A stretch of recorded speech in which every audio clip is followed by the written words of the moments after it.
На власта дури сега и текна да прави ревизија на изградбата на автопатот Кичево-Охрид, ама никако да се отплетка собствените контрадикторни изјави. Министерот за транспорт и врски Благој Бочварски од Неготино рече дека се уште се барало најдоброто решение за завршување на автопатот, но без политички притисок и со стручна анализа. Вели дека кинеската компанија Синохидро, која работи на изградба на автопатот Кичево-Охрид, има рок до крајот на годинава да работи на негова реализација, иако делницата е заглавена во ќорсокак.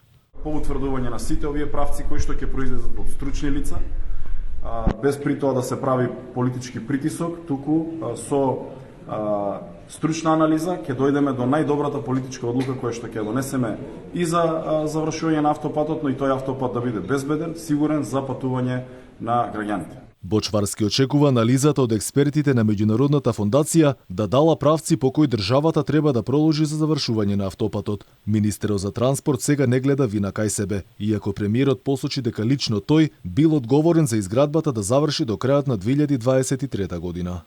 И затоа Благој, еве го тука, стани Благој да те видат сите, дајте му поддршка, затоа што јануари 2024 година по тој пат мора да се вози со автомобили од Кичево до Охрид. Претходно премиерот посочи дека одговорност за долгото градење на патот требало да се бара и од проектантите. Рече дека ќе има финансиски импликации ако се раскине договорот, но какви ќе одредел судот во Париз, кој е надлежен во случај на арбитража.